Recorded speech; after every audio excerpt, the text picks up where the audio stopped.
Welcome back to One Piece Anime Review episode 218. This is viewing episode 995, Raid Inheriting the Will of Oden, and the 1028 chapter of the manga. Yep, this one finishes up chapter 986, from finishing up what was left of page 5 up until the final page of the chapter. And they kind of, in a way, they do cut, like, is there any changes here? Yes, there is. There's some changes. There's some additions here, which I thought was great. They do cut something here. Yes. You see, in the manga, there are 3 characters who appear in the chapter who do not make appearance in the episode. And those characters are Zoro, Law, and Captain Kidd. These 3 do briefly appear in the chapter, but not the episode. For some reason, their brief cameo was cut. I don't know why. It's kind of weird. Now, they do kind of, in a way, rearrange some stuff a bit here. Let's first start with, now, Usopp, so that comes a little bit earlier than it was within the manga. Mostly in the case, let's start with Usopp and Chopper, where they're basically running through this area, and of course, Chopper's like screaming crazy against these giants. Yeah, these are the numbers. The creatures that showed up like a long time, like about 20 episodes back. So they run by them, and one of them wakes up, and that's that. That's the brief thing you get of Chopper and Usopp. Now, here's the strange thing, though. We still have missing Brook and Frankie. And you're thinking, where the heck are Brook and Frankie? Yeah, they're absent. Are they still riding on Frankie's motorcycle? Apparently, Nika Robin's in the episode. You see her briefly trying to get Momo until she's stopped by Jinbei. Yep, you see Jinbei's hand. You don't see it's Jinbei. Oddly enough, you don't see Jinbei's face in the episode. You only know it's him because of the blue chest. And I'm like, really? Toei, really? You don't show up one of the coolest characters in One Piece in this episode? Yeah, there was no reason for this at all. Another scene is Boss Hiro, where you see him basically trying to go after Momo, though he's stopped a couple times. And Shinobu, we see her in the episode where she's running, trying to go after Momo. Now, in the case of Nami and Carrot, they're still being held captive by Big Mom. Yeah, their little plot there for this portion does get wrapped up very next episode. And they don't do anything this episode. Aside from the fact they're tied up, they don't do anything. Yes. So in the case of Yamato and Luffy, they're a lot of their sequence, a lot of the stuff they have in the episode for them, there's a lot of it is addition. Like, I appreciate what they added here because it seems as though it's like quick, just like really quick, just like that. Everything goes by really quickly in the manga. Here, everything is time to breathe. Basically, the first thing we get a chance to hear from Luffy and Yamato while they're running on their shortcut to go to Kaido is where Luffy informs her that the retainers are he informs her that is the kid they're watching on the screen. That's Momonosuke, the son of Oden, and he also informs her that his retainers are all alive. He does not inform her. One thing he actually does slip in his information relation to her. He does not bring up the fact one of them was a freaking traitor, where he basically was a spy all along. Yeah, Luffy does not know the full details of it, aside from the fact that Kanjuro is a traitor. Aside from that, he doesn't know the full details of what the heck is going on. Yeah, he doesn't freaking care, just sees that, oh yeah, he's a traitor. And then, of course, they reach the end of the hallway. And, of course, briefly, Yamato's like so happy, picks up Luffy, runs along, and then Luffy tells her to put him down. And then he does something that he does in the manga, where I appreciate the anime doing this. They actually did this a little bit. It takes a little bit longer in the anime than it does in the manga, where Luffy is basically building up strength, because in the manga it's like pants and handcuffs, rip off, brief, like that, really quick. Here, and another part on Toei basically for doing this, like another part of that's really good for them, where they build up basically Luffy using his haki. Yes, he uses his haki mixed with Ryu to remove the handcuffs, which he has seen us done before. Now, viewers have seen us done before in the anime, if you only watch the anime, where this actually was seen once before. Excuse me, they're moving the handcuffs. This is way back in the Sabaody arc. It was actually toward the very end when Silver King Rayleigh removed Cammy's collar, her swirling collar from her neck. This actually is the second time we actually have the exploding handcuffs in the series. The first one was one Sanji had. I don't know if he still has it because it's like not really, like they say it was set to explode and then it's like, oh, they're not set to explode at all, and then they ignore it, which I thought that was kind of weird. You build up anticipation for these damn handcuffs and you just don't do anything with it. I don't know if Sanji still has them or not. That's the strange thing about it. It's unknown if it still has it because it's the storyline for that was dropped. At least in the case we have with Yamato. Oh, by the way, Luffy calls her Yamo. It's typical Luffy stuff. He gives people nicknames. And she does try to correct them, where my name is Yamato, not Yamo. And of course, then we have the handcuffs explode. Big Mom was wondering what the heck is going on. Kaido was wondering what's going on here.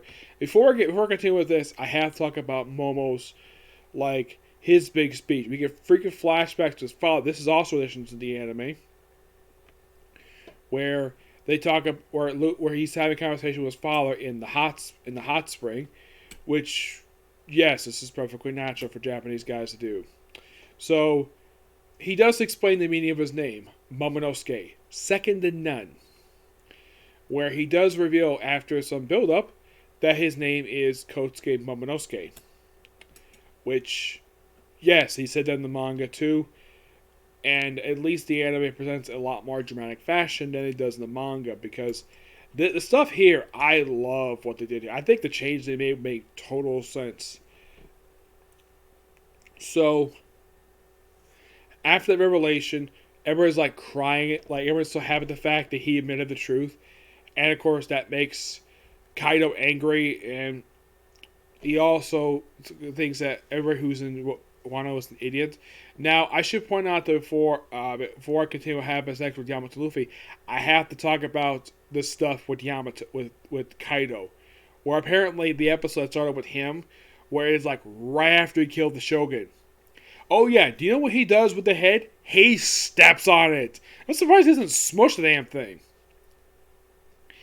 Where he asks the Abiwamon, the ninja, 5,000 strong, he asks him to join him. And of course, we have Abiwamon, where he says, yep, we'll join.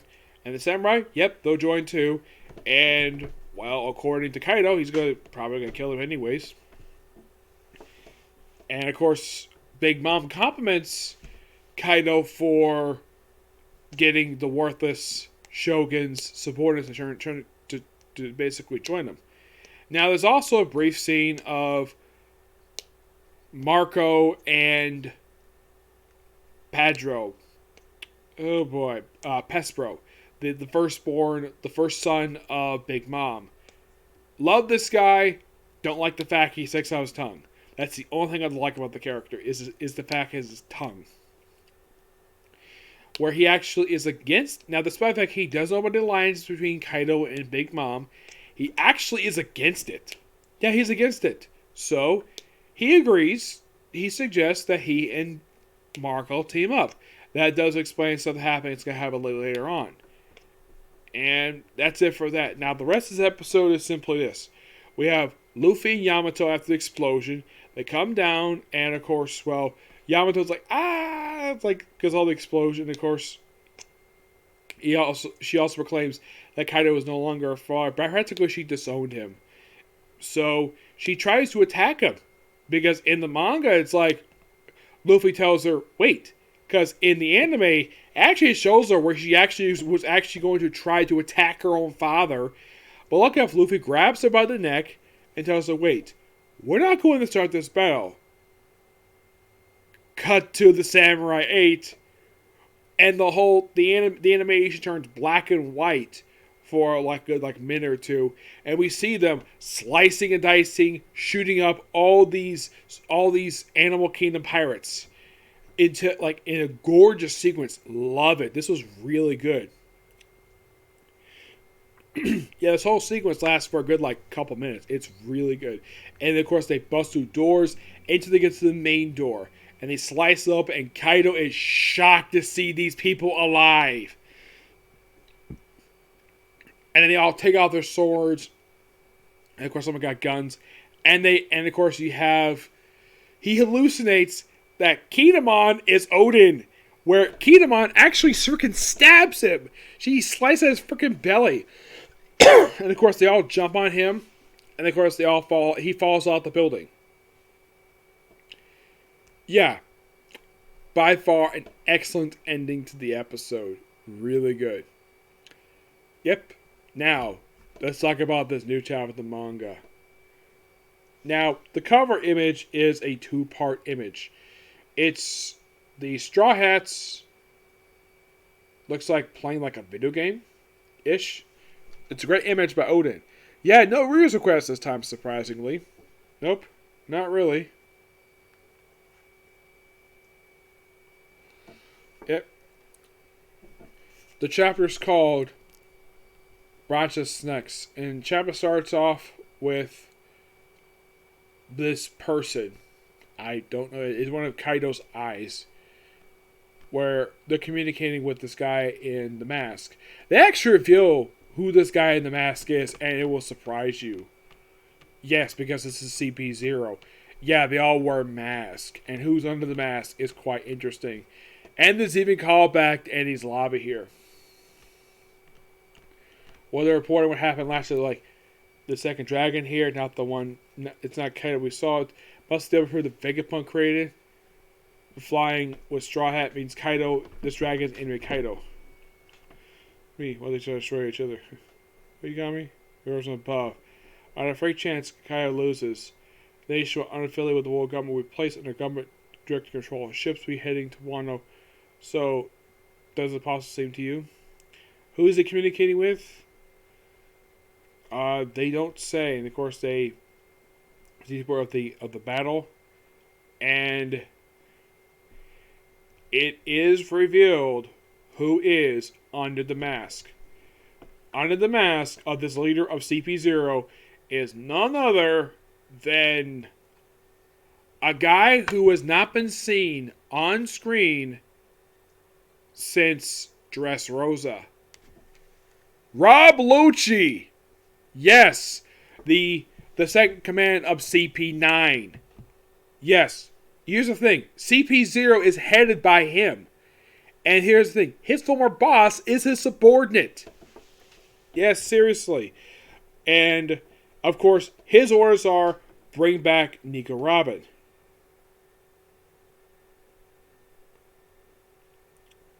Well, actually, the guy is not Rob Lucci, but he's the guy reporting to. I should bring back Nico Robin. Yes, he still has a thing where he has to bring back Nico Robin, despite the fact the Straw Hats don't want that at all. Yes, the Straw Hats protect her very well. And then it cuts to the big battle, and yes, we finally have frickin' Brook doing something here. Slicing up members of the Ant Pirates. Where they're told, capture that woman's key existence to force of piracy. Why? Because she can read the polyglyphs?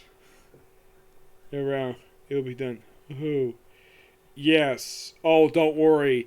If in fact that Nico Robin is taken by the forces of the war government again, Luffy is going to go war with them again. Yep. Just like it happened in Eddie's lobby. But why the heck is Oda revisiting Eddie's lobby? I don't know. It's kind of weird. Like, I get the fact that, yes, Enies Lobby is a beloved arc of the anime. It's by far, like, for a lot of people, it's one of the best arcs of the entire series. Like, why do we want to revisit that stuff again? I mean, it's great. I love it, but do we need to have where the CP agencies are still after Nico Robin? I think this is kind of stupid. Like, why would they still be after her? I thought that basically after the events of Enies Lobby, they were going to leave her alone. And from what I can tell, they did. And now they're going after her again? Why? And they say she's the key to the forces of piracy? Like, how? She's an archaeologist. Yeah, she's a pirate, but she's an archaeologist. Oh, by the way, if in fact they do try to take her, they have to go through the future king of the pirates, Luffy, and his fourth gear. Yeah, I'm sure CP0 may have gotten a little bit stronger since they last fought, but Luffy will wipe the floor with them. Yes.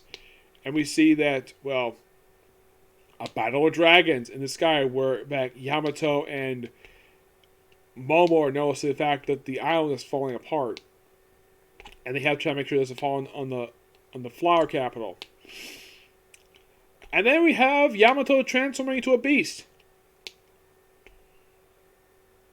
Transforming into a wolf. And then we see Queen versus, looks like Sanji. Yes, Queen versus Sanji. Where Sanji is kicking him. And of course, he's kicked. And then of course we have him doing like down Jim. He have light his leg again, which, yeah, it's been a while since he's done that. Because here's the thing, that is a callback also to Enies Lobby, because that was the first time he actually did it, that particular move. It's a strong move. It's basically his leg on fire. And I love the line that he says afterwards. If you think my leg is up, my heart was burning even hotter than that. Yes, his heart was burning hotter than his leg. Which he's used it since then. It's a great move. And he used it to basically try to burn Queen. Yep, and then Queen gets on all fours. And then there's something really weird. And he's like, dinosaurs rule the world. Hundreds of millions to witness the power of the king. Here we go. True power of the ancients. He just whacks his tail. Which is called Brachinosnkeus. Like, what? So this is weird. It looks like, though, his tail detached. I'm like, what the heck is this? Or apparently, Queen has become a freaking snake. And tries to nearly strangle Sanji with his power.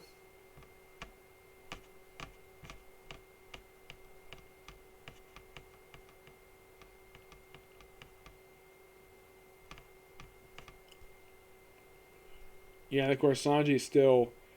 Despite being nearly hurt by him, he's somehow still alive. Sanji looked freaky. Did he turn into a zombie? Oh, yeah, apparently all his bones are broken. Despite that, what's wrong with my body?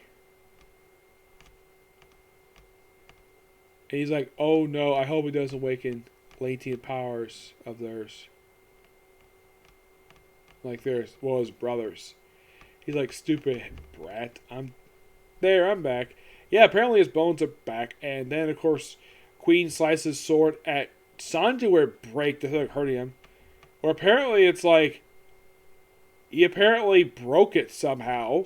His big freaking sword's been broken. And Queen's like, what? Yeah, I'm with him. What the heck just happened? Like, by far one of the weirdest endings I've seen for One Piece. Where Queen's sword is destroyed by Sanji in this chapter. And they're confused, like, how the heck did he do that for? How the heck did he recover from basically being turned into a freaking pancake to basically where he's fine? This like all his bones were broken. Yeah, by far one of the most weirdest chapters I've seen for the series so far. I love the character Rappalucci. I think he's a great character. Why the heck is he still after Nico Robin? Yeah, this is kind of weird. Like, I'm sure Luffy would do his best to prevent this from happening. Because, here's the thing. Despite the fact they might stop him with like a sea prism net per se for some of the different users. But Jinbei will be the toughest guy of the group. Him along with maybe Frankie will be too tough to take down. Where they basically beat the crap out of government agents. I wouldn't be surprised if we're going to go to war with government agents in this arc. But in the case of this arc, where we're kind of basic. I don't know. From what I can tell, we're basically in the final act of this arc. From what I can tell, anyways. It shows no signs of ending, but man, it's just a big brawl.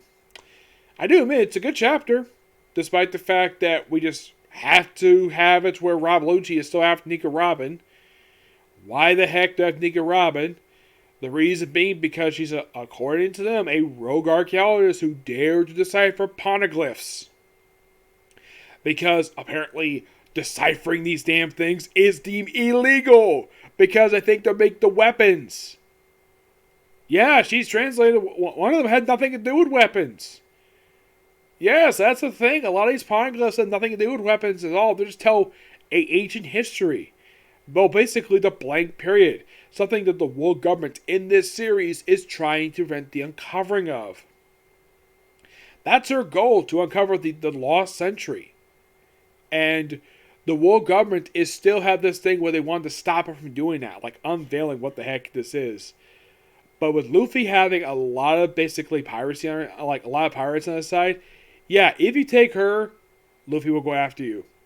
Because he will bring his full force on the world government if they dare to do this.